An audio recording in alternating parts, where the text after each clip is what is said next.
Hoy! Banyes! Tawag ni Salve kay Damian habang umuupo sa kanyang upuan. Marahang tinadyakan ang silya sa harap nito. Nadala mo na naman ba yung pinapagawa ko sa'yo? Medyo nagulat si Damian Banyes. Natahimik na nakaupo pa rin at hindi pa nabubuksan ang bag.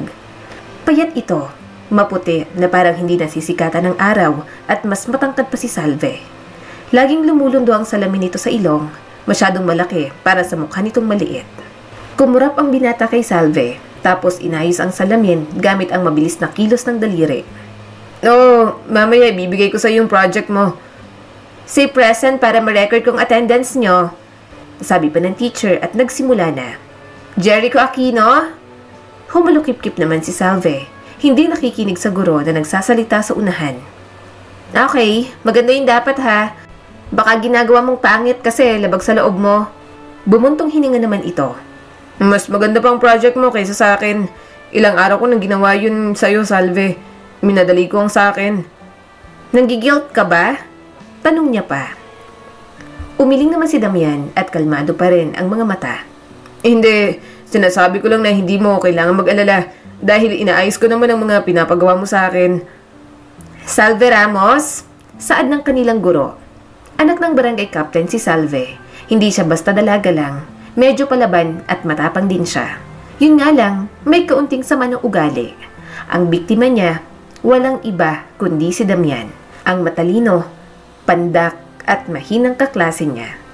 Para sa kanya, si Damian ang alipin niya sa school. Palagi itong sumusunod sa kanyang mga gusto. Hindi ito tumatanggi kahit kailan. Kapag pinagtatawanan nila ng mga kabarkada niya, hindi rin naman napipikon at nagagalit.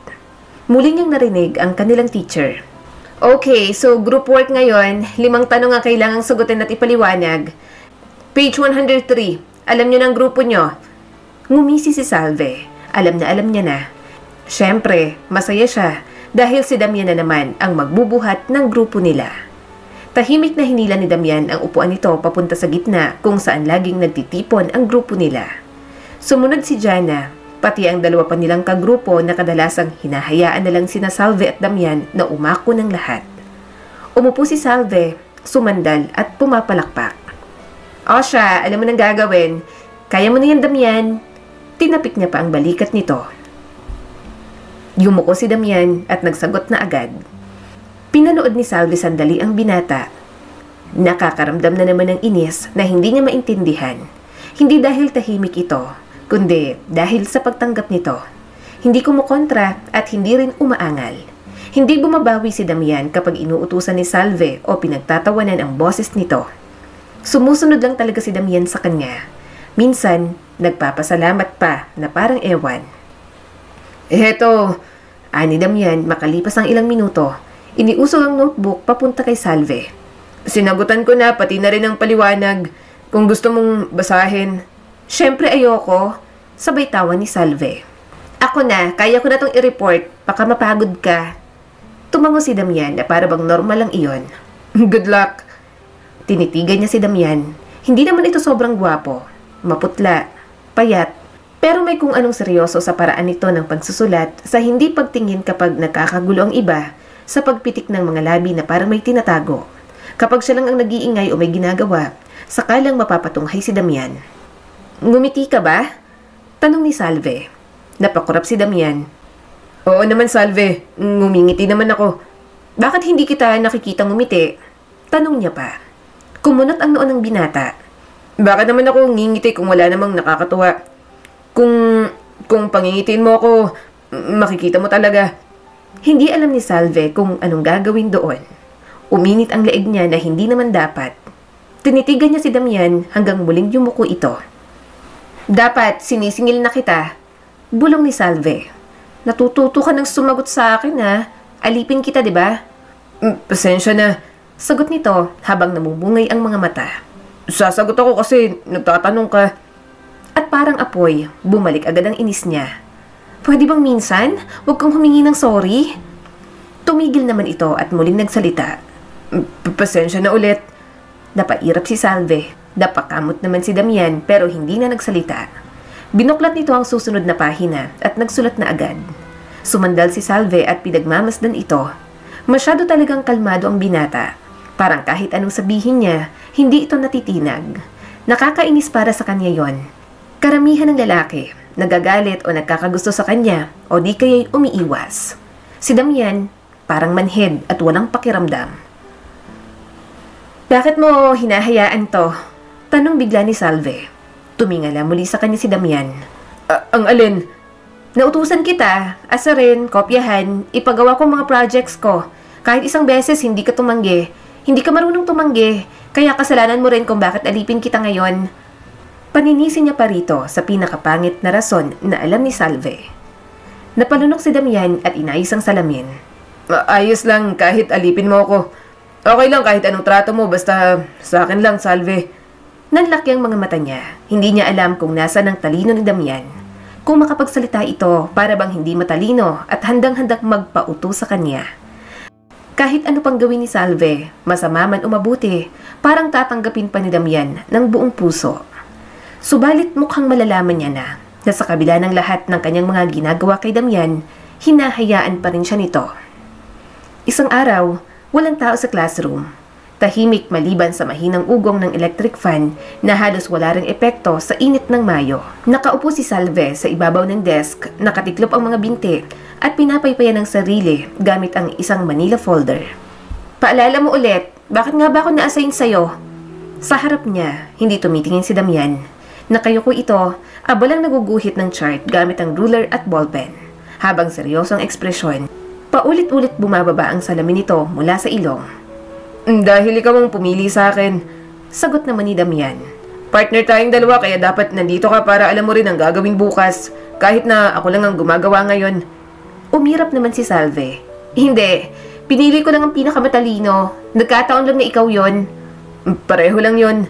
Bahagyang nakangiti, nasabi ni Damian. Hindi nga! Giit niya pa dahil parang sinasabi ng binata na kapag mga ganoong group works, hindi pwedeng mawala sa listahan si Damian.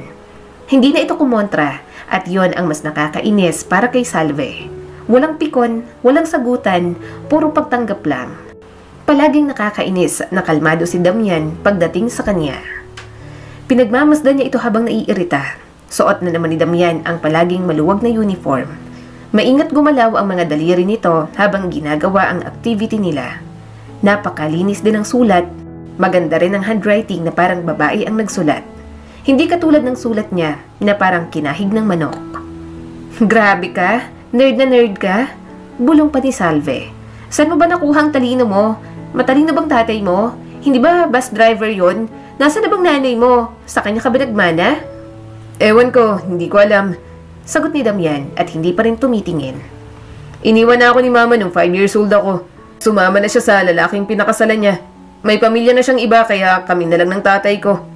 Napakagatlabi si Salve. Ayaw niyang mag-heart to heart talk sila ni Damian. Gayunpaman, medyo naawa rin naman siya. 4 silang magkakapatid sa bahay. Kompleto, buo at masayang pamilya nila. Ang nanay niya nagluluwas ng mga paninda sa Maynila. Ang tatay niya naman, barangay captain sa kanilang lugar at may ilang lupain na minana sa mga magulang. Hindi sila mahirap, pero hindi rin naman sila sobrang yaman. Hindi ka ba talaga nagagalit? Tanong niya pa.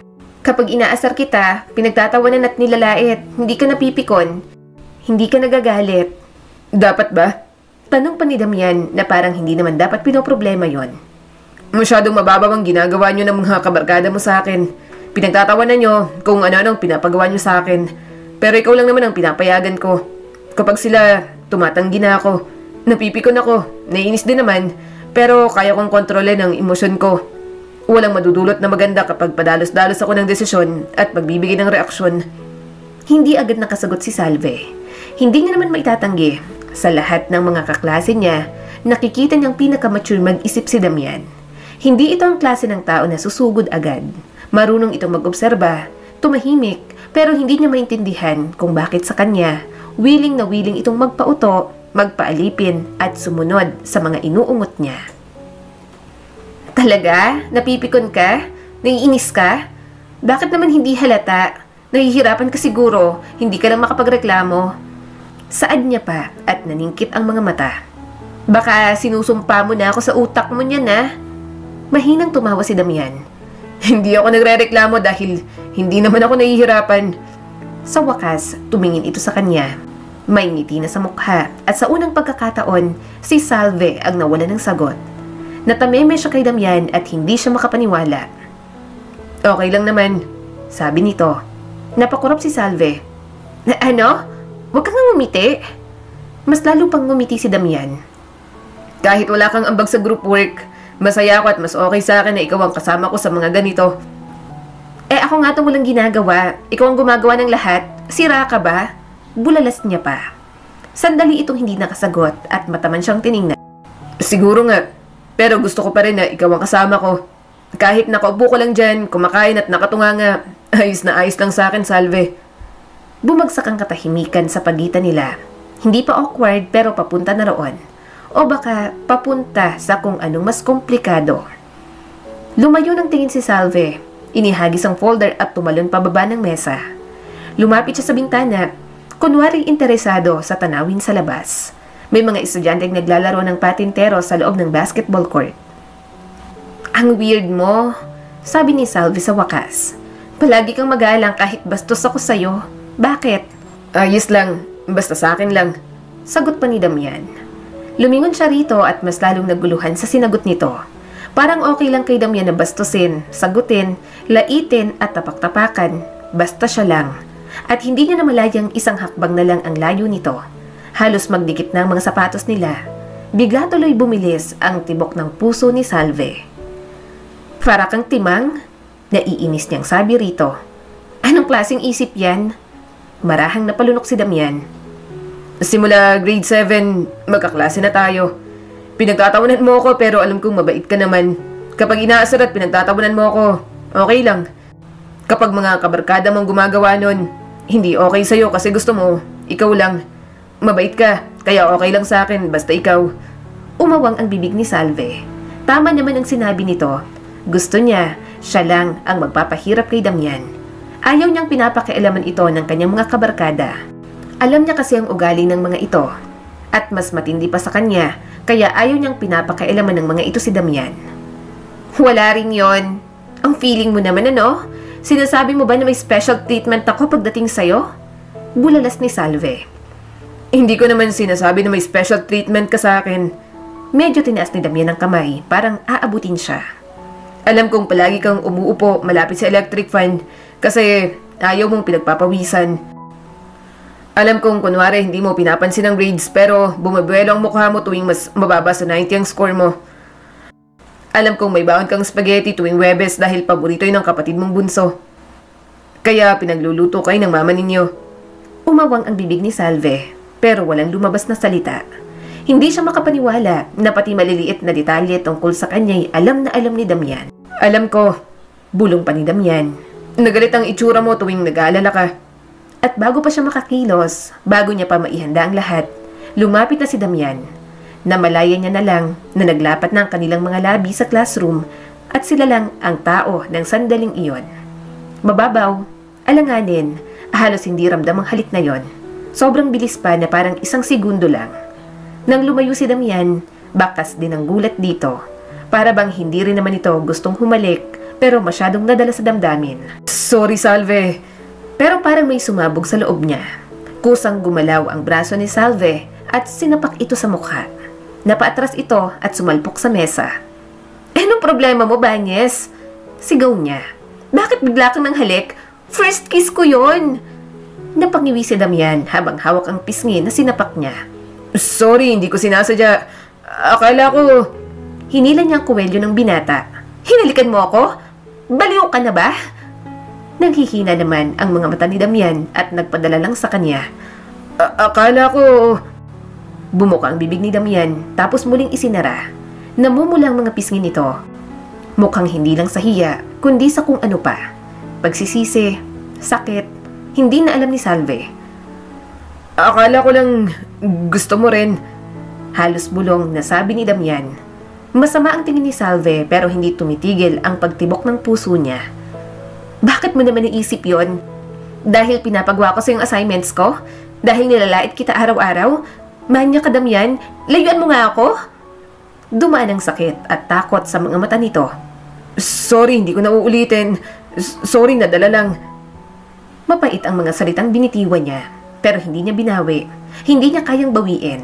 Dahan-dahan itong pinulot ang bag, mga papel, at ang halos tapos ng chart at lumabas ng silid. Hindi na makatingin sa kanyang binata. Naiwang nakatayo si Salve roon habang nag-aapoy pa rin ang mga pisngi. Ano yon? Bulong niya sa sarili. Naglakad-lakad siya ng pabalik-balik habang hawak ang labi. Hinalikan siya ni Damian. Si Damian Banyes na mahiyain, nerd, ang lalaking lagi niyang inaasara. Dumampi ang mga labi nito ng dahan-dahan na parang mahalaga siya. Nang lambot ang tuhod ni Salve, kinamuhian niya yon. Kinamuhian niya kung bakit siya nalilito. Hindi niya dapat iniisip pa, pero paulit-ulit bumabalik sa isip ni Salve ang itsura ng mga mata nito bago lumapit. Para bang totoo, para bang sinugal na nito ang lahat para lang matikman ang mga labi niya. Napahawak siya sa mukha. "Sira ulo ka, Banyes? Baliw ka?" Sabi niya sa sarili. Kakalimutan niya na. Pero ang totoo, may nabago sa loob ni Salve. At mas nakakatakot pa yon kesa sa halik. Subalit ang mga papausbong na damdamin, mapuputol dahil sa isang malagim na trahedya. "Paano pong nangyari?" Tanong ni Salve nang makitang nanghina ang mga tuhod ng kanyang ama pagkasagot ng tawag. Bakas ang takot sa mukha nito. "Ang mama niyo, may nangyari raw na aksidente. Sa last trip ng bus nakasakay ang mama niyo. Nakasama siya sa aksidente." Nanlaki ang mga mata ni Salve. Parang binuhusan siya ng tubig na malamig. Nag-aalala man at parang kahit hindi na makapag-isip ng tama, pinilit pa rin umayos ni Salve. Hindi na rin kasi makagalaw ng maayos ang ama nila sa labis na pag-aalala. Kaya naman, si Salve na ang nagmaneho ng motor habang angkas ang kanyang ama. Nang makarating sila sa aksidente, mabilis nilang hinanap ang kanyang ina. Pero hindi niya makita at mga pasaherong inilalabas pa. "Susan!" Malakas na sigaw ng kanyang ama at malakas na humahagulgol. Yun ang unang beses na nakita niya ito na umiyak ng ganoon.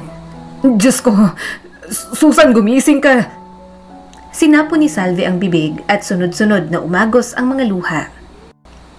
Nanginginig ang mga kamay na nilapitan niya ang ina na wala ng buhay at punong-puno ng pulang likido ang katawan. "Mama!" Mahinang usal niya habang umiiyak. Hindi na alam ni Salve kung ano nang sumunod na nangyari. Halos hindi na sila makausap, pareho sila ng kanyang ama. Kaya ang mga tita niya ang nag-asikaso sa burol ng kanyang ina, pati na rin ang mga kapatid niya. Tinitigan ni Salve ang kabaong. Wala siyang ibang naririnig, kundi mga dasal, hindi ang mga hikbing marahan, mga kaluskos na mga matandang babae na may rosaryo. Ang tawa ng kanyang ina na palaging laman ng kanilang tahanan, magiging isang alaala na lamang. Hindi niya na muling maririnig ang tinig nito. Wala na talaga. Tinitigan niya ang puting kabaong na para bang sa tindi ng pagtitig ay mababago ang katotohanan. Na kung nanaisin niyang babangon ang ina mula roon, yayakapin siya at sasabihing, "Anak, panaginip lang yon. Tara, kain na." Pero nanatiling nakasara ang takip ng kabaong. Nagdadalamhati pa rin silang mga tao na nagmamahal sa kanyang ina. "Salve!" Bulong ni Tia Minda na nasa kanyang tabi. "Hindi ka pa kumakain buong araw, iha." "Ayos lang po ako," matabang niyang sabi. "Hindi, iha." Mahinang sagot ng matanda. "Kahit kaunting tinapay lang." Hindi sumagot si Salve. Parang bato ang kanyang katawan. Pagkatapos, may narinig siyang kakaiba. Isang uri ng katahimikang mas mabigat pa kaysa sa dati. Napatingin ang mga tao sa pintuan. "Yung driver ng bus, tatay ni Damian daw. Si Kulas, nagmaneho raw ng laseng." Saad ng isang babae. Biglang napalingon si Salve sa pinagmula ng boses. "Anong sabi mo?" Tumigil ang mga bulungan. Nagkatinginan ang mga tao. Umubo ang isa sa mga kagawad. "Salve, iha. Hindi ko alam kung paano ko sasabihin." "Sabihin nyo." Mariin niyang utos. Yung bus, si Nicolas Banyes ang nagmamaneho. Tatay ni Damian." Parang sampal ang pangalan na yun sa kanya. Napakurap siya. Hindi lang nanay ni Salve ang nawala. May ilang pamilya rin ang namatayan sa kanila.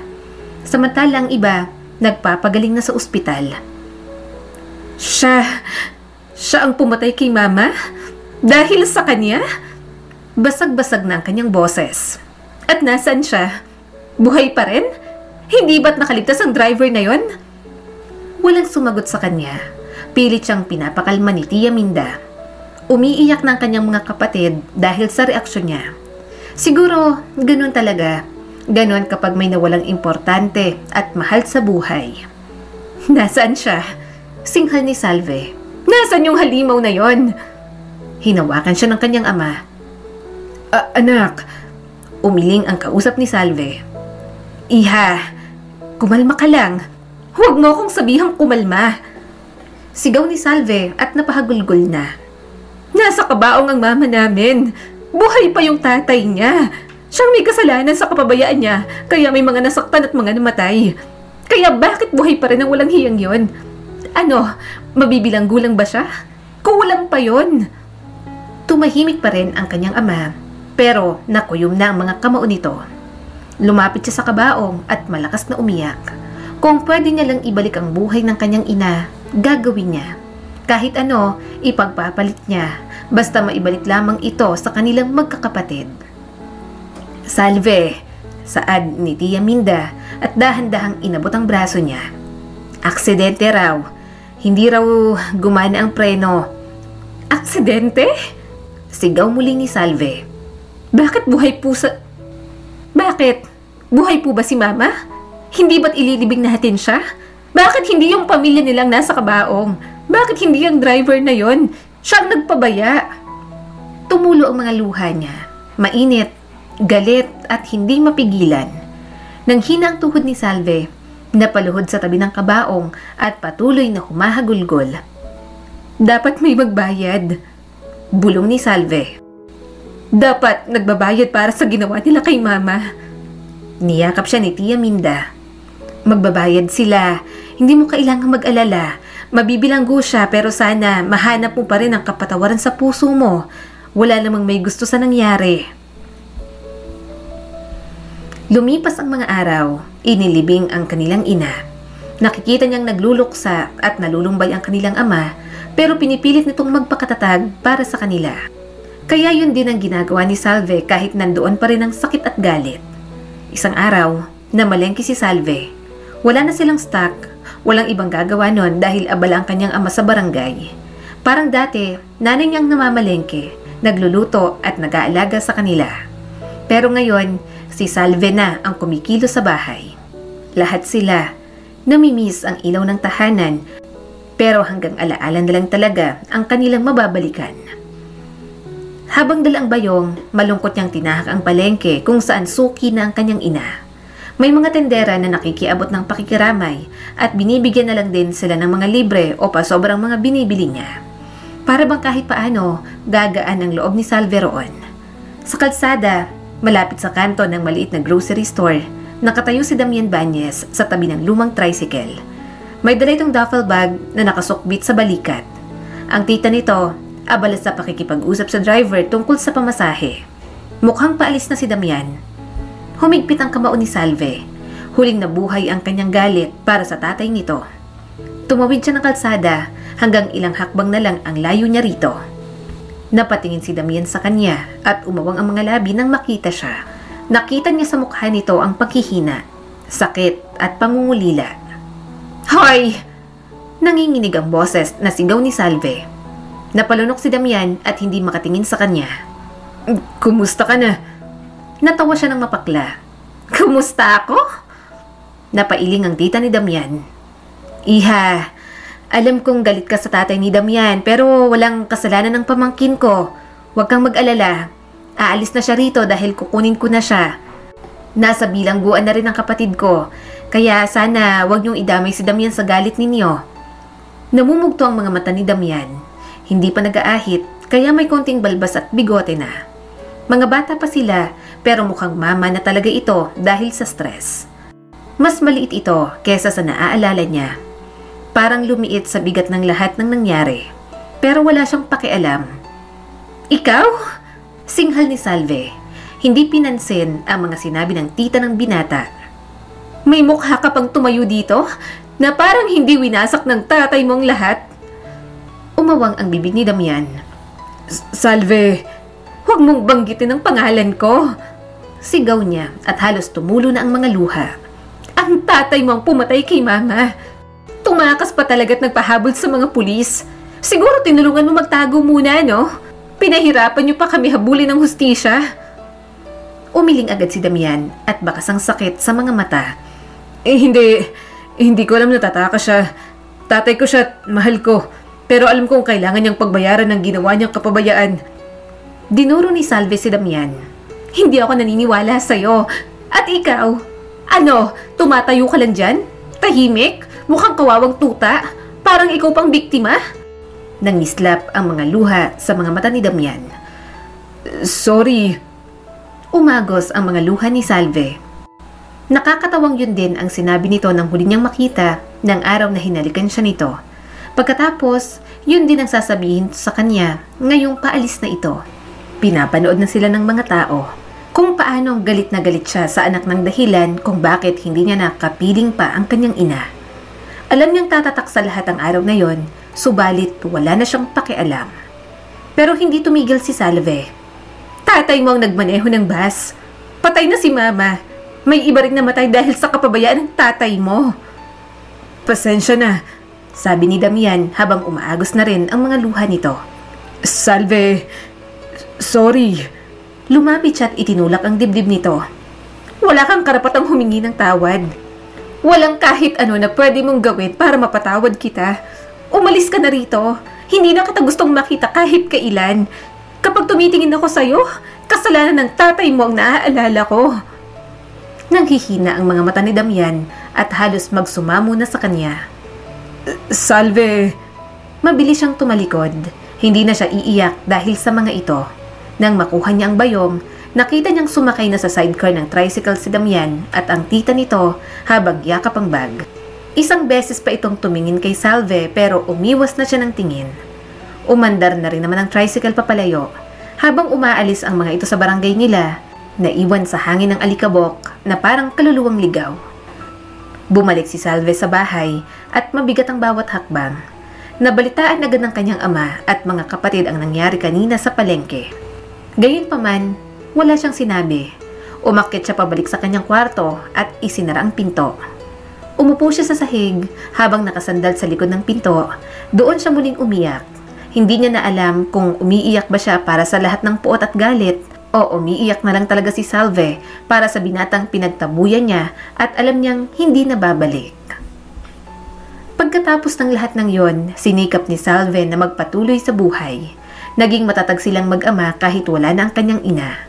Inabala niya na lang ang sarili sa pag-aaral at sa awa ng Diyos nakapagtapos ng political science sa kolehiyo. Nakuha niya ang paglilingkod sa ama na isang public servant, kaya yun na rin ang kanyang tinahak. Binibiro pa nga siya na tumakbong mayor pero wala pa siyang balak. Masyado pa siyang bata at nag-e-enjoy naman siyang maging kapitana sa barangay at gawin ang ibang trabaho niya. Isang umaga, nakatayo si Salve Ramos sa harap ng tarangkahan ng barangay hall. Hawak ang clipboard, nakakunot ang noo habang pinapanood ang grupo ng mga lalaki na nagbababa ng mga sako ng bigas mula sa truck. Para sa sitio Maligaya yan, huwag niyong ihalo sa relief ng Banaba. Puno ng otoridad na sabi ni Salve. Medyo naiinis na ang bagal kanina ng mga ito. Kung hindi pa siya dumating, hindi pa talaga bibilis. Nakita niya rin na may mga pinupuslit kaya mas lalo nag-init ang kanyang ulo. Mamaya niya kakausapin ang mga yon kapag nagawa na ang mga dapat gawin. May isang lalaking nagtangkang magsalita. Kapitana, akala po namin... Huwag kayong manghula, basahin niyo ang papel. Singhal ni Salve, pinapalo ang clipboard sa palad at pinipilit maging kalmado. Mabait siya at palaging nasa tama. Pero alam ng mga tao sa kanila na malaki rin ang kanyang pasensya. Hindi naman siya 2 beses na iboboto ng mga mamamayan kung hindi siya maayos manungkulan. Gusto niyo bang maulit na naman ang gulo tulad nung nakaraang linggo? Nagkagulo ang grupo at nagmamadaling ayusin ang mga pagkakamali. Sa loob ng barangay hall, sinalubong siya ng secretary niyang si Joy at may bahagyang ngiti sa labi. Kapitana, may meeting po kayo sa kinatawan ng senior citizens. Hindi siya tumingin dito at tiningnan pa rin ang mga nagbababa ng sako. Okay, kailangan ko pa rin silipin ang health center. Nag-alinlangan si Joy. Tatanungin daw po kayo tungkol sa posisyon ng doktor. Wala pa rin daw pong nakatalaga. Pinamiwangan niya ito. Papunta raw dito, di ba? Tumango si Joy at tahimik na bumalik sa kanyang mesa. Inayos ni Salve ang suot niyang kulay asul na polo. Nagmarcha siya sa makipot na pasilyo ng opisina ng barangay na parang general sa labanan. Sumisigaw ang boses niya sa bawat sulok. Sino ang nag-aproba ng budget sa pagpipinta ng daycare nang wala akong pirma? Tanong niya sa isa pang staff. Mendoza, late na naman ang report mo. Gusto ko itong nakaprint at may pirma bago magtanghalian. Hindi siya katulad ng ibang barangay captain. Mas hands-on at mas gusto niyang maraming records. Para kapag may nagsabi na ngungurakot siya, may maisampat siyang ebidensya sa mga naninira sa kanya. Maganda rin na nasa ayos ang lahat para hindi magulo at walang makapuslit ng kung ano-anong modus ng mga nasa laylayan niya. Walang pumalag sa mga utos niya, lahat ay bumilis ang kilos.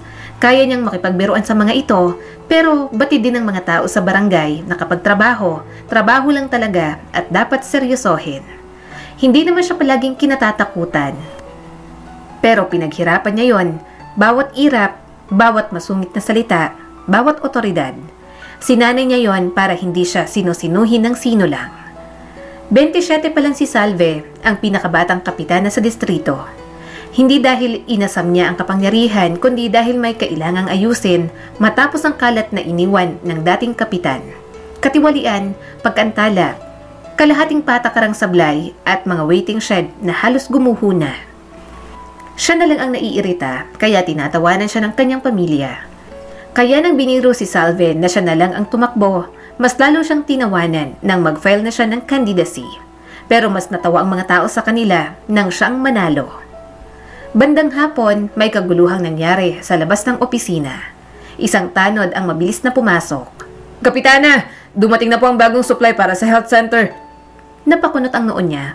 Ang bilis naman. Ngumiti ito at tumango. Opo ma'am, may kasabay din po silang doktor mula sa lungsod. Pansamantala raw po habang naghahanap pa tayo ng permanenteng doktor dito. May dalang papeles at lisensyado raw po. Pinipilahan na po siya ng mga matatanda sa check-up. Lumabas si Salve at tinakpan na ang mga mata sa tindi ng araw.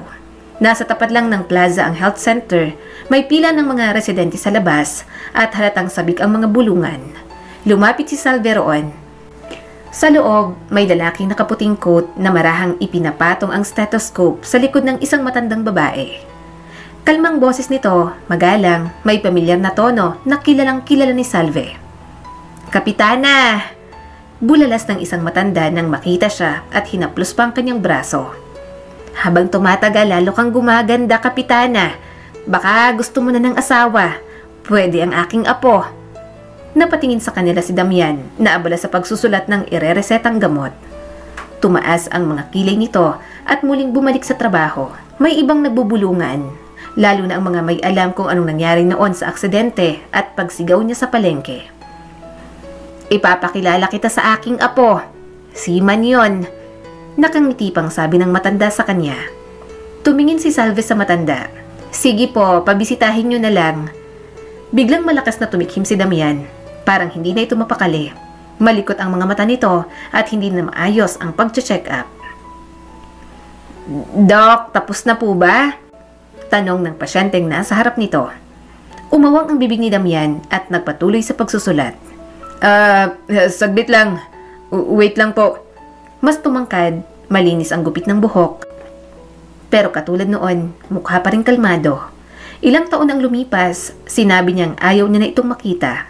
Pero yon at bumalik doon nang may pakinabang at isa ng doktor. Hi Salve. Mahinang bati ni Damian na parabang walang nangyari. Na parabang hindi niya ito sinigawan noon. Na parabang hindi niya ito pinanood na umalis na puno ng hiya. Nanatili siyang nakatayo at parang nagyelo. Tumawa ang matanda na nasa tabi ni Salve. Doc, magkakilala kayo? Sa bagay, tubong dito ka naman talaga. Kapitana na itong si Salve. Akala pa namin nahibiro pero biglang tumakbo at nanalo. Ngayon ay siya ng paborito naming kapitana dito. Tinutulak na nga namin na tumakbo bilang mayor. Napabuntong hininga si Salve. Gusto niya na lang na tumahimik muna ang lahat. Hindi pa rin kasi siya makapaniwala na nasa harap niya na si Damian. Pwede ba tayong mag-usap pagkatapos ko? Tanong nito at medyo nag-aalangan. Pasensya na, maraming pumunta. Napalunok si Salve kung magsalita ito para bang gusto nang itaboy lahat ng mga taong nandoon sa health center. Parang gustong-gusto na siyang makausap ni Damian pero naipit ito sa trabaho. Hindi, sagot ni Salve at umatras na para hindi makaabala. Wala tayong dapat pag-usapan. Lumabas siya pagkatapos sabihin yon. Hindi niya matandaan kung paano siya nakarating sa barangay hall. Sa dami ng pwede niyang puntahan, bakit dito pa? Napapikit si Salve. Maya-maya may kumatok sa pinto. Hindi siya sumagot. Pero sumilip pa rin si Joy. Kapitana, okay ka lang po? Mabilis na pinunasan ni Salve ang mukha. Ayos lang ako.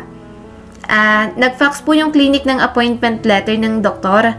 Mukhang permanente na raw po. Imporma pa nito. Bumuga ng malalim na hininga si Salve. Iwan mo na lang sa lamesa ko. Tinitigan ni Salve ang papel. May selyo ng munisipyo at pirma ng mga opisyal. Damian Bañez at may MD na sa pangalan nito. Itinalaga sa Barangay Health Center na nasasakupan niya. Napakgatlabi siya. Hinahanda na ang sarili sa muling pagbabalik ng binatang kinamumuhian at pinagtabuyan niya. May chismis akong narinig Tanong ng kanyang ama pagka-uwi niya ng bahay. Doktor daw dito yung anak ni Kulas. Magtatayo pa yata ng sariling klinik.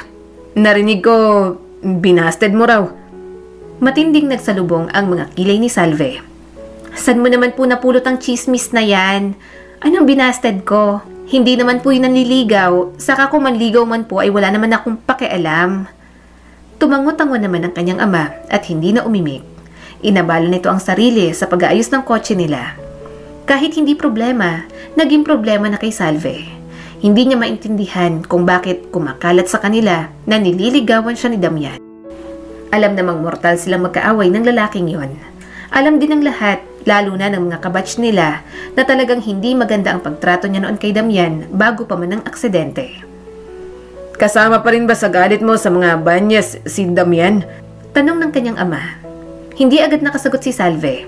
Huminga ng malalim ang papa niya. Alam mo, aaminin ko na galit pa ako kay Kulas.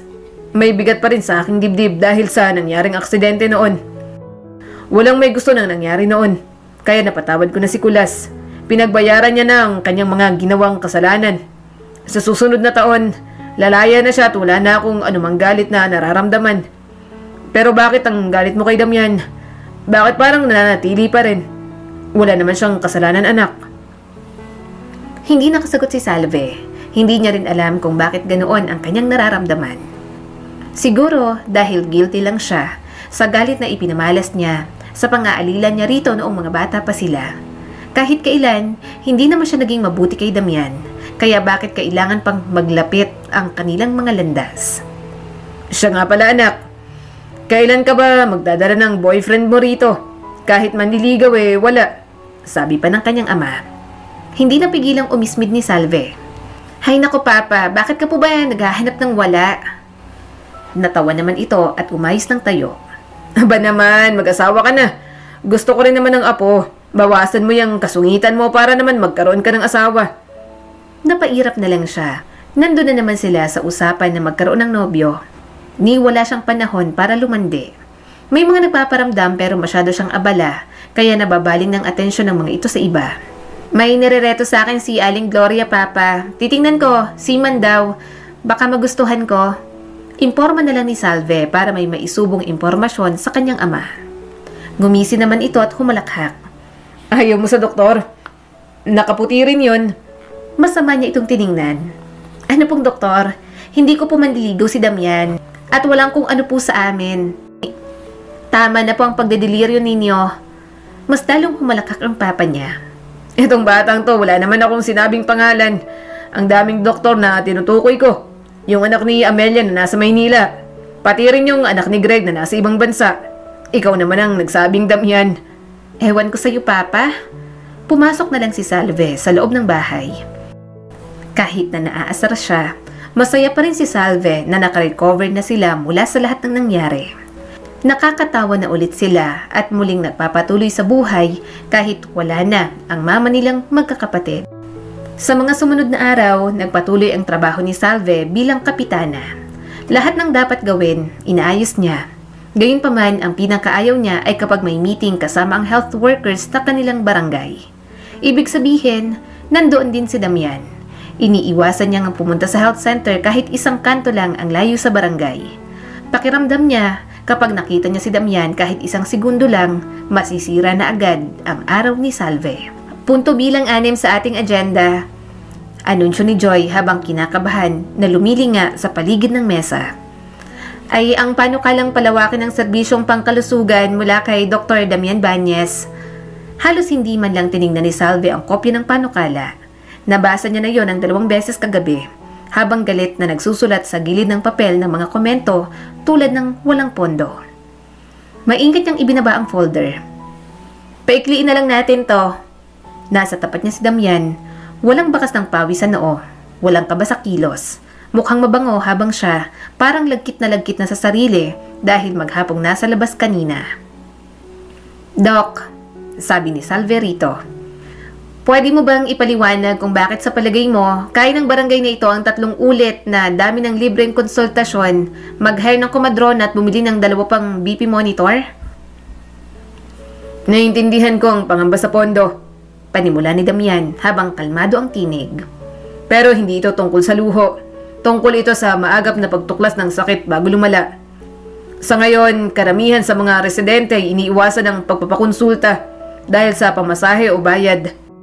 Mas malaki ang ginagastos natin sa paggamot ng komplikasyon kaysa kung binigyan natin sila ng access ng maaga pa lang. Umirap si Salve. At paano mo balak tustusan ng dagdag gastos? Mag-iimprenta tayo ng pera? May ilang natawa sa sinabi ni Salve. Ganoon naman talaga siya. Mahilig mangbara kapag alam niyang walang patutunguhan. Pero alam niya namang may punto si Damian. Gusto niya lang talagang barahin. Hindi natinag si Damian. May grant ang probinsya para sa LGUs na nakakatugon sa target sa preventive care. Kailangan niyo lang sigurong ayusin ang budget priorities. Kaya nga kasama sa proposal ang isang araw na barangay-wide health orientation. Ako mismo nga hawak. Tuloy-tuloy ang sagutan nila ni Damian. Napapatingin na ang mga kasama nilang ibang barangay official at health workers. Napansin ni Salve na napalakas ang boses niya. Masyadong matalas, masyadong emosyonal. Sino ba namang hindi magiging ganoon ang asal sa kalmadong si Damian? Kinainis niya yon na siya ang tila palaging mainit ang ulo samantalang si Damian ay laging kalmado. High school pa lang sila, ganoon na talagang binata. Maya-maya ay natapos din ang meeting. Malakas niyang isinara ang pinto ng opisina. Huminto siya sa harap ng salamin. Darating na mabango rito kung kailan ako dugyot. Naiirita na talaga si Salve. Hindi alam kung sasagutan ba nila kanina ang dahilan o dahil lamang tingin niya ay pangit siya kanina sa meeting na yon. Nang pauwi na si Salve at pasakay na sa motor niya, labis ang gulat na kanyang naramdaman nang makita si Damian na nag-aabang sa may waiting shed. Salve, mahinang usal ni Damian. Kumunot ang noo niya. Oh, ano naman ginagawa mo dito? Gusto ko lang siguraduhin na ayos tayo, sabi ni Damian. Sa trabaho, ang ibig kong sabihin. Sumakay na siya sa motor at inayos ng stand. Maayos naman tayo. Hindi natinag si Damian. Parang galit ka. Hindi siya nakapagsalita. Hindi niya rin naman kasi alam ang isasagot. Hindi siya sigurado kung galit ba ang nararamdaman niya o talagang mas higit pa roon at nagigilty na lang siya. Hindi ko nakalimutan ang sinabi mo nun. Nang nangyari lahat sa nagawa ng tatay ko, malumanay ang tinig ni Damian. Pasensya na kung bumalik ako, paulit-ulit na rin akong humihingi ng tawad. Tiniis ko, sinubukan ko na huwag magpakita. Pero palaging bumabalik sa akin ang kagustuhang bumalik dito at nandito ako dahil tahanan ko pa rin to. Kahit parang hindi na may babalikan ako rito. Naninikip ang dibdib ni Salve. Ano naman ang babalikan mo dito? Napakagatlabi si Damian at umiwas ng tingin. Siguradong magagalit ka kapag nalaman mo kung sino ba talagang binalikan ko. Nanginig ang kanyang mga labi. Kinakabahan niyang sinuot ang kanyang helmet. Bakit may pakiramdam si Salve na kilala niya mismo kung sino ang binabalikan nito? Pero imposible namang siya. Sabi niya na lang sa kanyang isipan. May ibang babae na rin namang sigurong dumaan sa buhay ni Damian. May pagtingin pa ba ito sa kanya? Gusto pa rin ba siya nito? Mga bata pa sila noon, pero hindi siya mangmang para hindi isipin na hindi siya gusto ng binata. Hindi siya hahalikan ni Damian noon kung wala lang siya sa puso nito. May sasabihin ka pa ba? Tanong ni Salve. Umawang ang bibig ni Damian, parang hindi pa alam kung ano ang sasabihin. May boyfriend ka na? Biglang nag-init ang mukha ni Salve sa inis. Pakialam mo naman. Huwag kang magtatanong ng ganyan. Hindi naman tayo close. Makaalis na nga. Nanginginig ang mga kamay na pinaandar niya ang motor. Sobrang lakas ng tibok ng kanyang puso. Iniwan niya roon si Damian na nakatunganga dahil kapag nanatili pa siya ay baka kung ano pa ang kanyang masabi. Simula ng araw na yon, palagi niyang nakikita si Damian. Walang araw na hindi niya ito nakikita. Kumikislap ang puting coat ni Damian kapag tinatamaan ng araw kapag nasa harap ng health center. Malapit pa sa bahay nila ang klinik na pinapatayo nito, kaya araw-araw niyang nasisilayan. Isang hapon, nakita niya itong nakatayo sa labas. Tumatawa kasamang isang matandang babae na nakahawak sa braso nito. Nakayuko ito sa matanda habang nakikinig. Tumatango habang nakangiti at pagkatapos muling pumasok sa loob ng health center. Napairap si Salve. Ang lambing sa mga matatanda. Bulong ni Salve sa sarili. Ano ba yan? Tatakbong mayor? Sumilip si Joy sa kanya. Kapitan, papirma po sana sa memo. Mabilis na bumalik ang atensyon ni Salve sa papel. Bigyan mo ako ng 5 minuto. Walang dahilan si Damian para maging mabait kay Salve. Masama ang trato niya rito noon. Sa high school, lagi niyang ginagawang katatawanan si Damian. Binibiro ng sobra, binibigyan ng dagdag na gawain. Ni minsan ay hindi ito nagreklamo. Tanging ang nakakainis na kalmadong titig lang nito ang isinasagot, sabay sabing, ayos lang. At ngayon, mabait pa rin ito sa kanya. Walang kahit na anong pinagbago. Kahit doktor na si Damian, parang ito pa rin ang dating pandak na kaklase niya na palagi niyang inaalila. Kaya naman, hindi na siya nakatiis at naglakad na papuntang kabilang kanto, papunta sa health center. Nagulat si Damian nang bigla siyang pumasok. Salve! Hindi ako nandito para makipagkwentuhan, madiing sabi ni Salve. Umawang ang bibig ng binata. Sige, upo ka. Anong gusto mo? Magpapabili ako ng merienda. Kumain ka na ba? Hindi ko alam na bibisita ka. Gusto mo sa ibang lugar tayo? Hindi mapakali si Damian. Parang gustong gawin lahat para maging komportable lang si Salve at huwag agad umalis. Hindi siya naupo. Bakit ka ba ganyan? Napakunot ang noo ni Damian. Ganyan? Paano? Eto! Sabay turo ni Salve. Bakit ka kumikilos na para bang magkaibigan tayo? Na parang walang nangyari. Namungay ang mga mata ng binata at marahang nagpakawala ng hininga.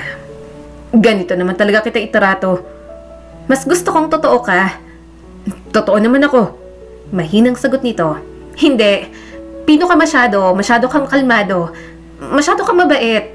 Damian, trinato kitang basura nung high school tayo. Hindi lang isang beses kundi taon-taon at araw-araw. Nang umalis ka rito, kung ano-anong mga pinagsasabi ko sa'yo, pinahiya kita sa harap ng maraming tao. Sinisi rin kita noon sa pagkamatay ng mama ko. Pero bumalik ka pa rin dito na parang wala kang hinanakit sa akin. Hindi agad nakasagot si Damian. Para bang nahulog ito sa malalim na pag-iisip. Galit ka pa rin? Malungkot na tanong ni Damian. Okay, hindi na. Pinipilit kong maging rational sa'yo. Sorry na sinisi kita noon. Nasaktan ako sa pagkawala ni mama.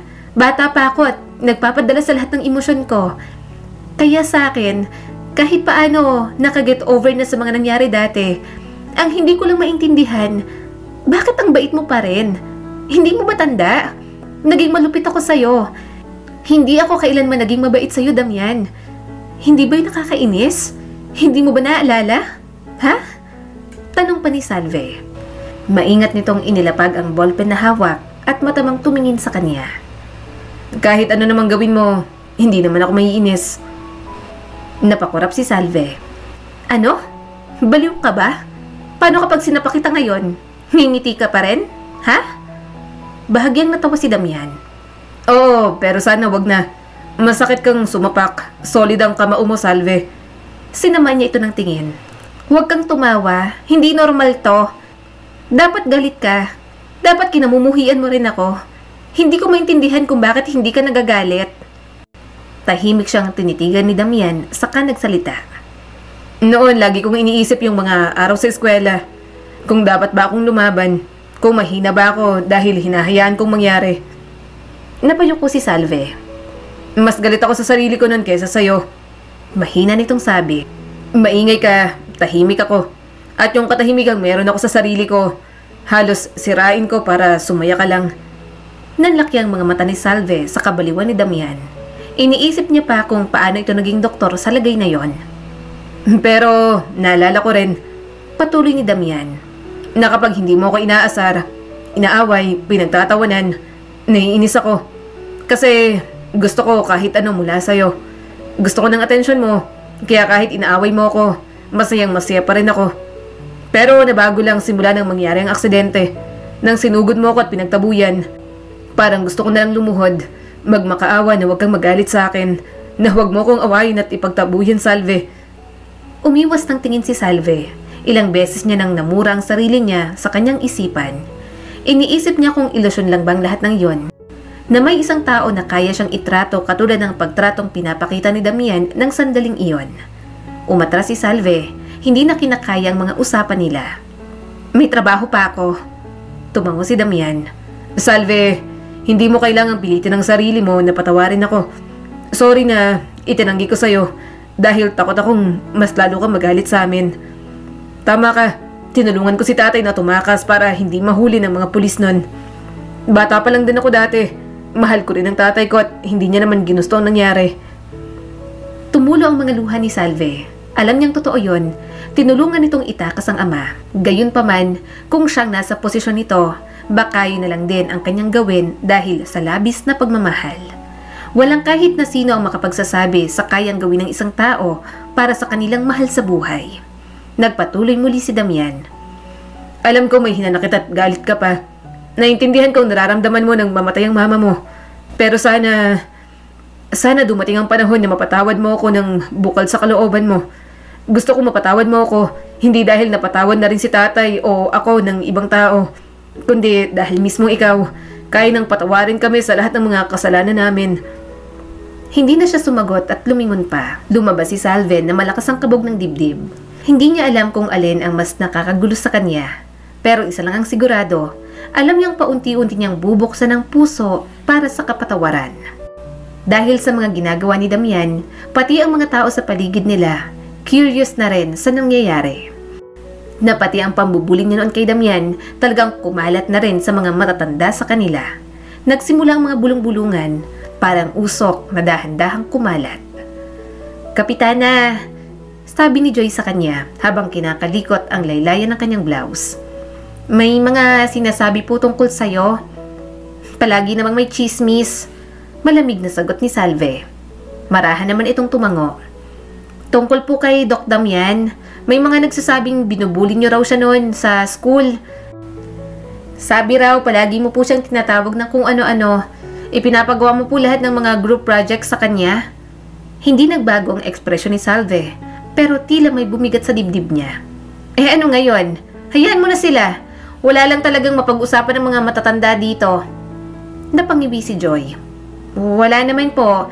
Kaso nagtatanong daw po yung mga matatanda kung bakit bumalik pa siya rito. At saka kung bakit mabait pa rin siya sa inyo." Natawa si Salve. Bakit pakiramdam niya, nasa kanila ni Damian ang lahat ng atensyon. Para silang mga artista na binabantayan ang kalagayan ng love team. Kinagat ni Joy ang labi bago idinagdag.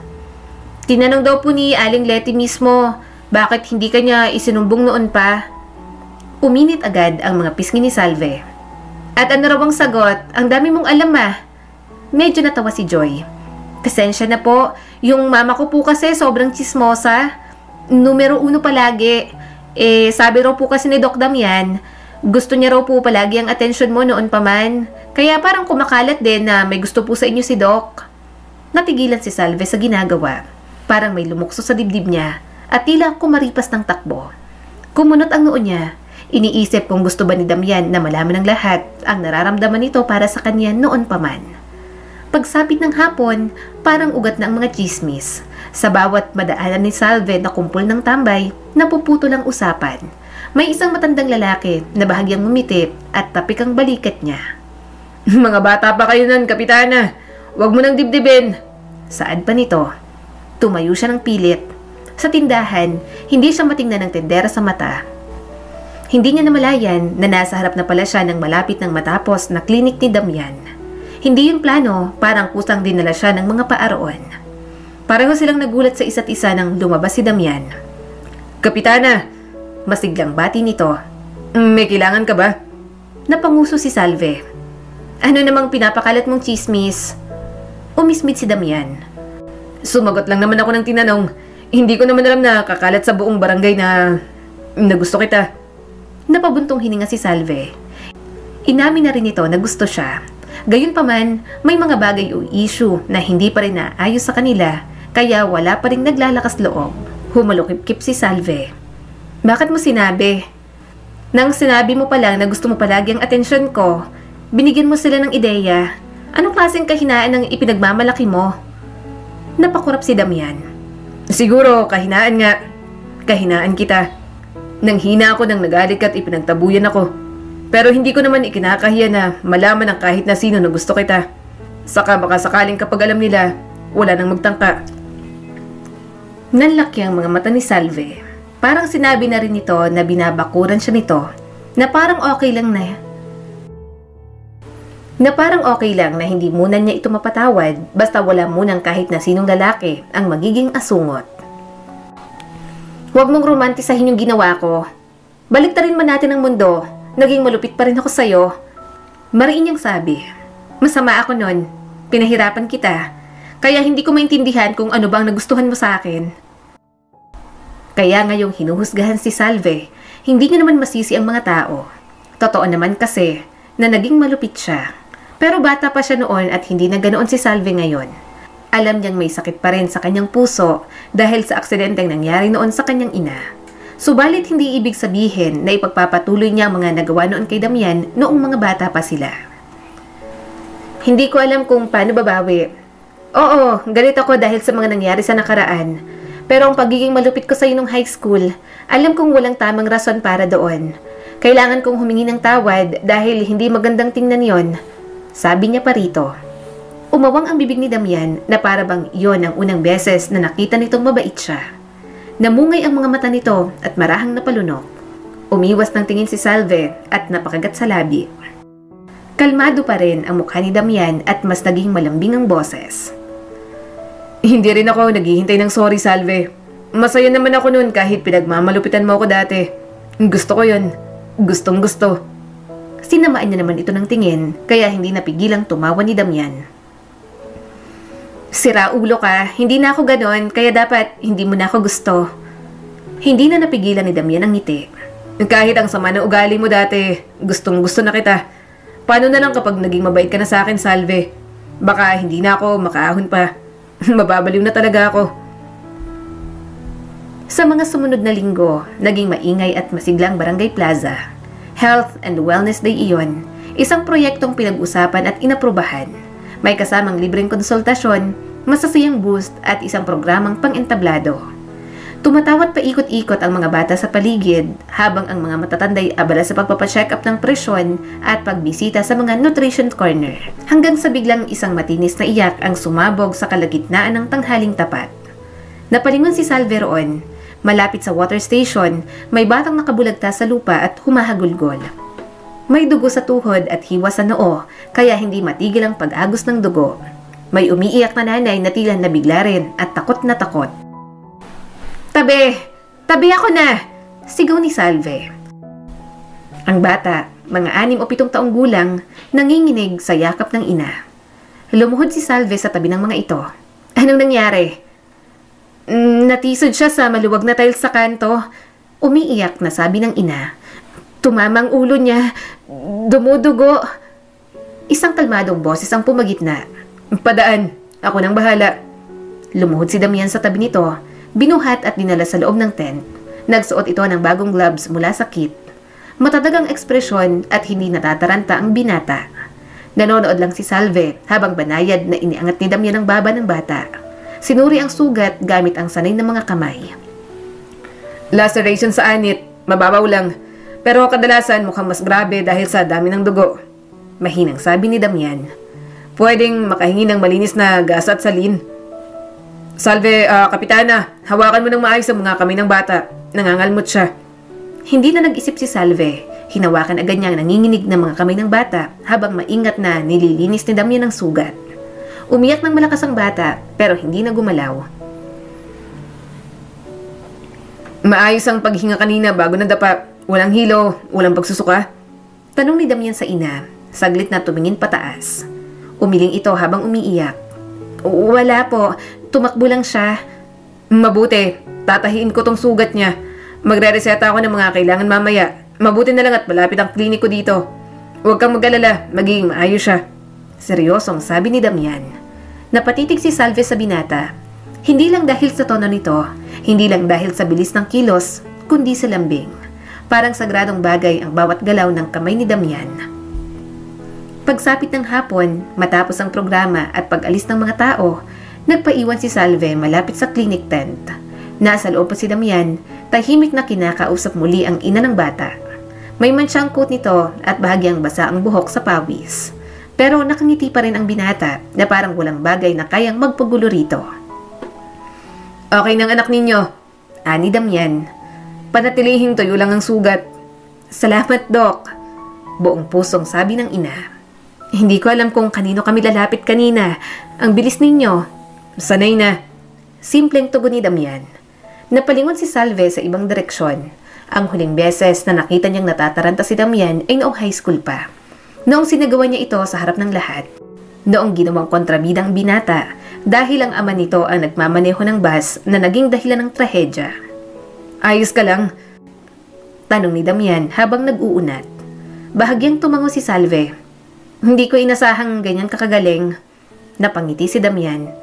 Hindi naman ako magaling na doktor. Nag-alinlangan si Salve nang bigla siyang may naalala pero pinili niya pa rin na itanong iyon. Gusto mo sanang maging abogado, hindi ba? Napakurap si Damian sa biglang pag-iiba ng usapan.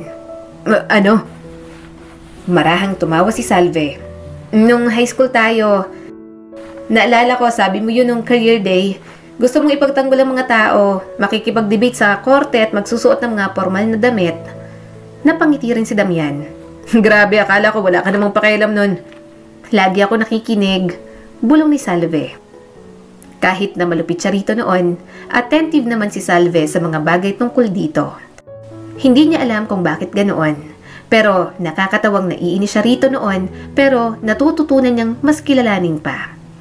Unti-unting napalitan ng pagninilay ang ngiti ni Damian. Oo, gusto ko talaga nun. Hanggang sa nangyari ang aksidente. Napalingon agad si Salve. Parang simula ng aksidente, tila nabuhay na lang sila ng pilit. Parang kahit anong gawing paglimot, nakadikit pa rin yon sa kanilang mga pagkatao. Nag-aaral ako sa pre-law. Tuloy pa ni Damian. Natanggap pa nga pero pagkatapos ng lahat, hindi ko kinaya.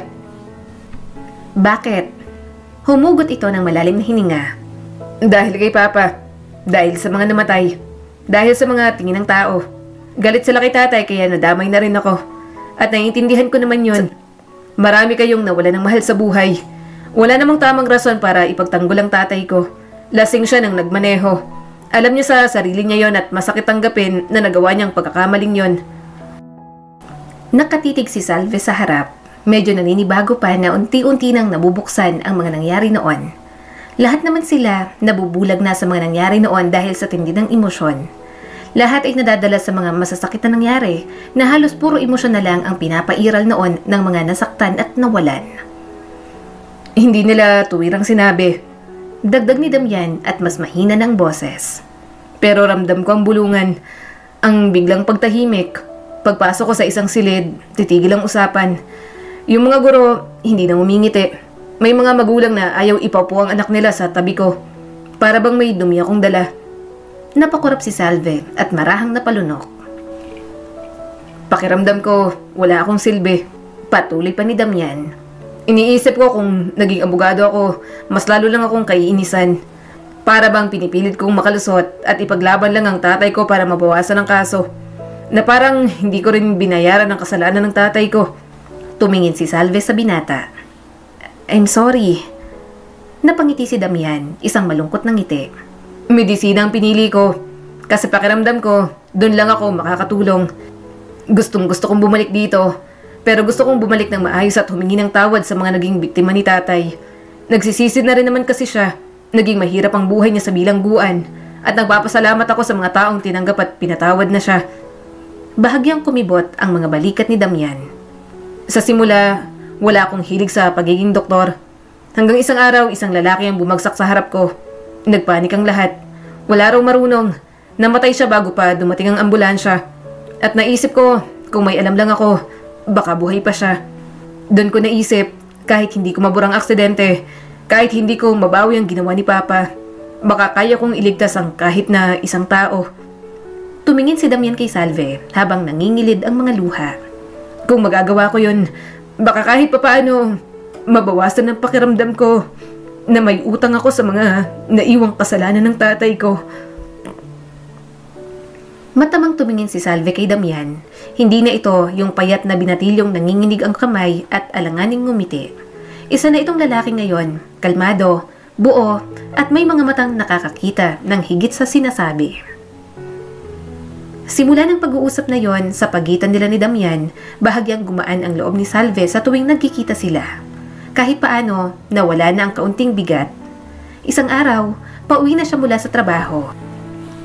Pinisil ni Salve ang sentido niya.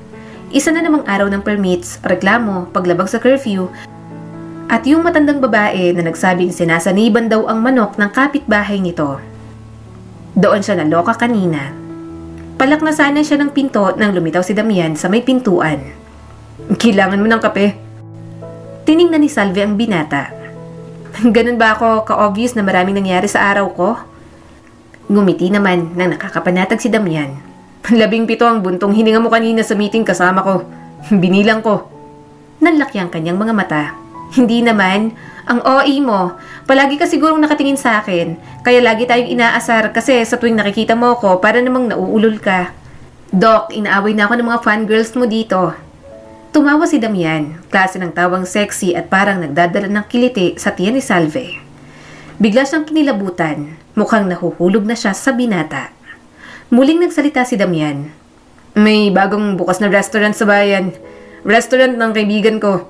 Sana pumayag ka na mag-dinner tayo ron. Sumilip si Salve sa likod nito. Mukhang hindi nito dalang sasakyan. Pwede naman siyang tumanggi. Pero may kung anong bigat sa araw na yon na marahil galing sa kanya. Na parang gusto niya ng kausap at kaunting pahinga. Saan ka sasakay? Tanong pa ni Salve. Napangiti naman si Damian. Aangkas sana ako sa likod ng motor mo. Sana pwede. Nasira kasi ang sasakyan ko. Naningkit ang mga mata ni Salve. Bago pa yung SUV mo Para-paraan ka din eh. Tumawa na lang si Damian at hindi na tinanggi ang kanyang mga sinabi.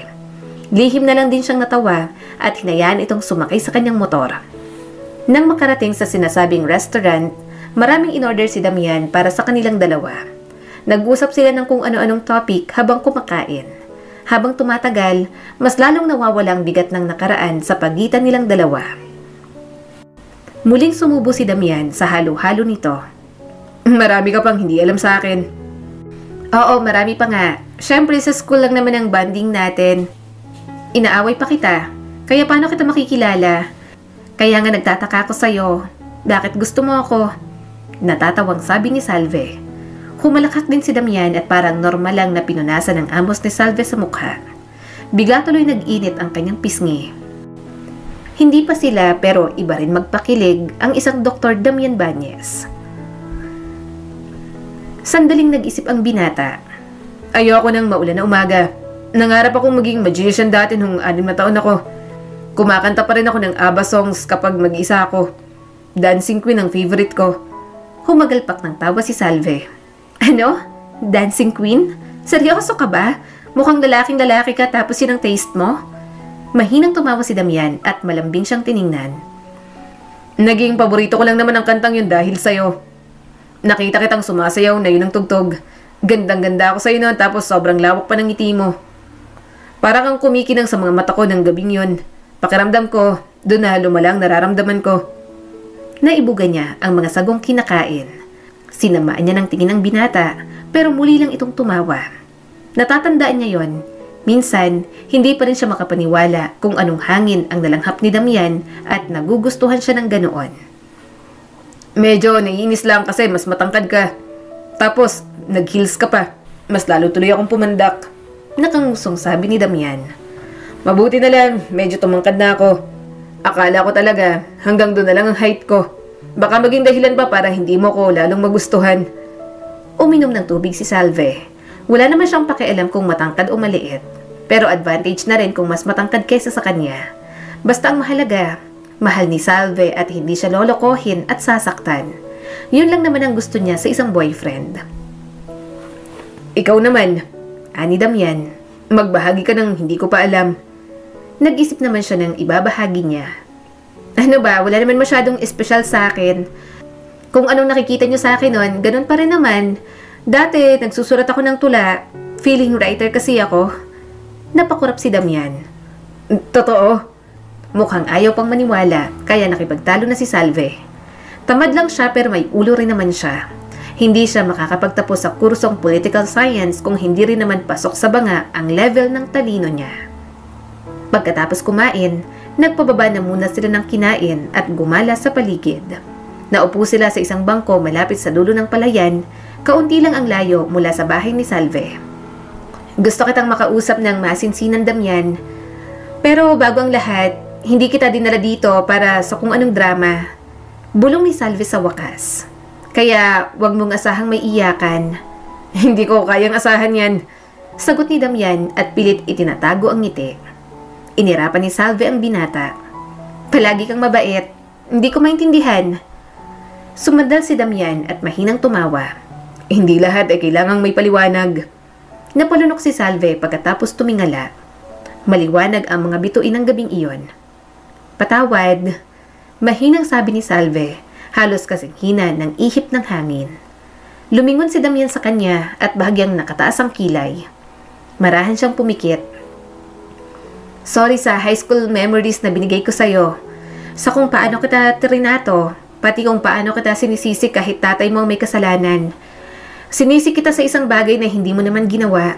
Kailangan kong may murahin, may sisihin, kasi masyadong masakit na nawala ng ganoon ng mama namin. Kaya ikaw ang pinili ko. Sa'yo ko nalang binuhos ang lahat, kahit alam kong hindi naman dapat. Ramdam niya ang tingin ni Damian. Gusto niyang tumakbo, pero nanatili siyang nakaupo roon. Hindi naman niya pwedeng takasan habang buhay ang issue na yon. Dahan-dahang tumango si Damian, saka nagsabing, matagal na kitang pinatawad. Hindi mo naman kailangan gawin to, Salve. Pero aaminin ko na mas maganda pa rin sa pandinig ngayon na marinig na nagsisisi ka sa lahat ng ginawa mo sa akin noon. Doon siya tuluyang nadurog. Hindi siya umiyak ng todo. Hindi siya sumubsob sa dibdib nito. Isang patak lang ng luha ang dahan-dahang gumuhit sa pisngi ni Salve. Natawa si Salve. Sobrang bait mo. Pagod lang ako. Malungkot na sabi ni Damian at pinahid ang kanyang mga luha. Pagod sa galit. Pagod sa pagbuhat ng nakaraan. Gusto ko ng kapanatagan sa dibdib ko, Salve. Tumingin siya sa mga kamay nilang magkahawak na. Mainit ang balat ni Damian, magaspang mula sa trabaho nito noon at sa klinik. Gayunpaman, alam niyang matatag ito. Makalipas ang ilang minuto, muling nagtanong si Salve. Naisip mo bang sana ibang driver na lang ang nagmaneho ng bus na yon? Marahan itong tumango. Oo, madalas. Lalo na sa simula. Kinaputan ko ang tatay ko. Galit ako sa ginawa niya. Galit ako na dahil sa mga desisyon niya, naging punterya ako. Nagalit ka rin sa akin na halos ayaw na talaga akong makita pa. Hindi pa buo at hindi pa tuluyan ang paghilom, pero sapat na para makahinga ng maluwag si Salve mula sa bangungot ng nakaraan. Sa ilalim ng mga bituin, sa tabi ng lalaking minsang nasaktan niya, nauunawaan niyang ang kapatawaran ay hindi pagtatapos. Isa lang yung pinto. At sa wakas, nakatawid na siya para sa susunod na tatahakin ng mayroon sa kanila ni Damian. Wow, Doc, lumalakas ng loob ah! Pangaasar ni Joy kay Damian nang pumasok ito sa barangay hall na may dalang isang bouquet ng mga bulaklak. Natawa na lang si Salve. Iba rin manligaw si Damian. Talagang halos ipaalam na nito sa buong nayon na formal na itong nanliligaw. Bumibisita rin ito sa kanila at minsan ay nakakalimutan pa ang kanyang ama. May pabulaklakan na naman, saad ni Salve. Napangiti naman ito. Yes, Kapitana. Mahirap na, baka may ibang manligaw tapos maisip mo na masigit sila. Kailangan kong ilaban ang sarili ko sa pwesto ko sa buhay mo. Tumawa naman si Salve. Ano bang gusto mong pwesto? Siyempre, maging boyfriend mo. Tumaas ang mga kilay ni Salve. Ayaw mong asawa agad? Nanlaki ang mga mata ni Damian at parang natatakan sa ideyang yon. Pwede naman. So, kapag sinagot mo ako, gusto mong magpakasal na tayo agad? Okay sa akin yun, Salve. Handa naman ako magpakasal. Lagi akong ready. Hindi na nila napigilang muling tumawa.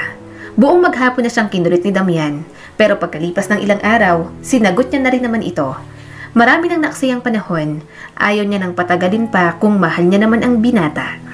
Hanggang dumating ang araw na nakalaya na ang tatay ni Damian. Nang una, nag-aalangan pa ang kanyang nobyo na magkausap sila. Pero batid ni Salve na kailangan nilang mag-usap para naman magkaroon na ng kapayapaan ng lahat.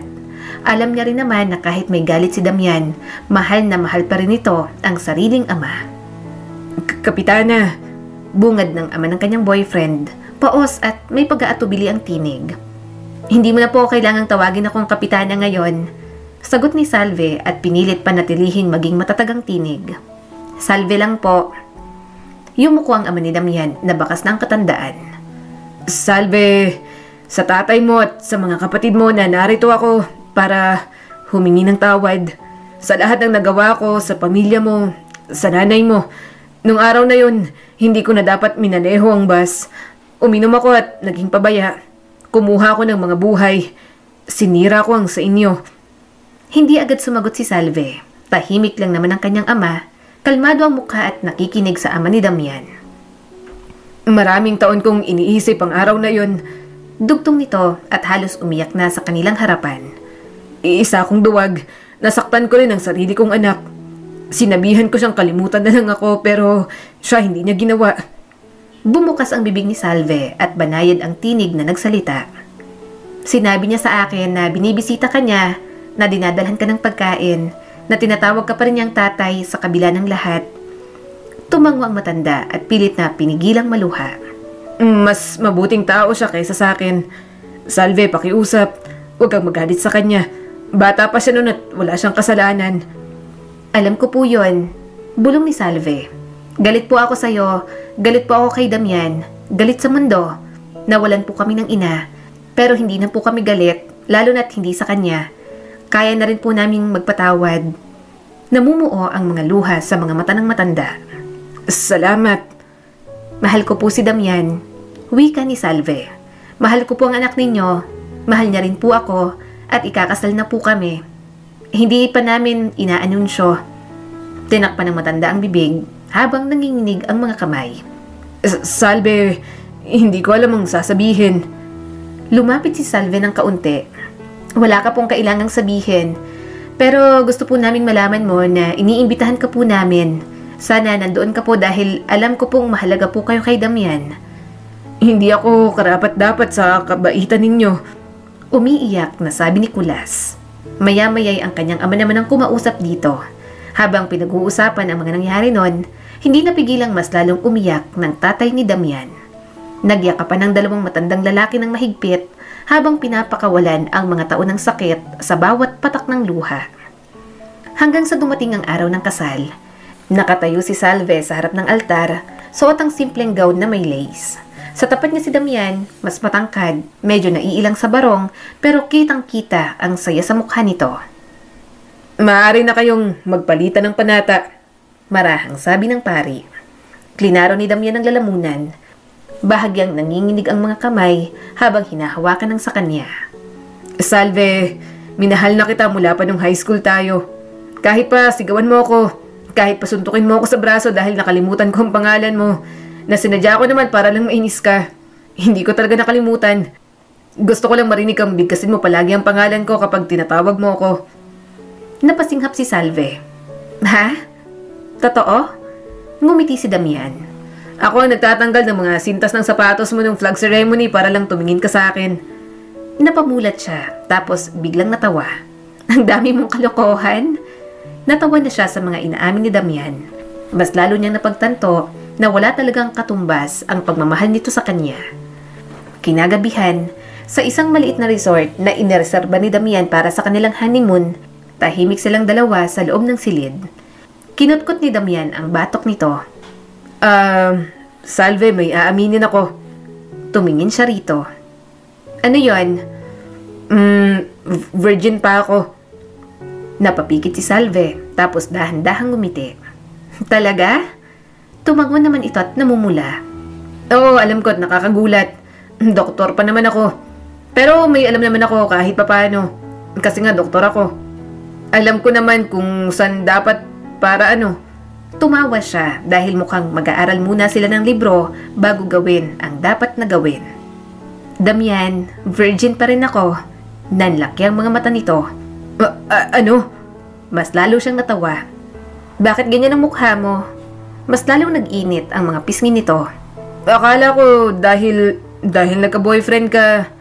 Tinaasan niya ito ng kilay. Busy ako sa barangay at sa pagtatago ng sama ng loob sa'yo. Wala akong oras para magkaroon ng boyfriend. Tahimik silang tumayo ng ilang segundo. So, mag-high five na lang ba tayo? Umiling si Salve habang nakangiti. Lumapit siya at hinawakan ang kamay ni Damian. Sabay nating tuklasin.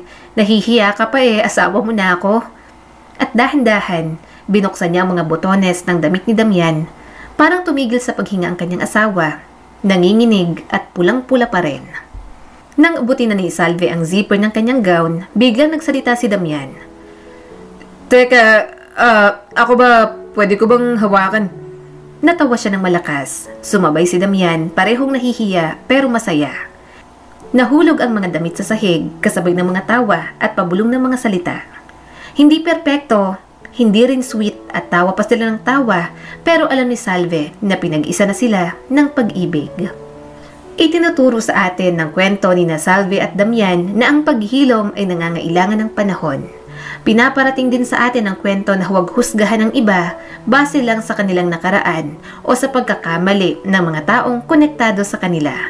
Sa halip, tingnan natin sila sa pinili nilang maging ngayon. Muli, ito po si Skylar Guro at sana may bago na naman kayong natutunan sa kwento natin ngayon. Maraming salamat po.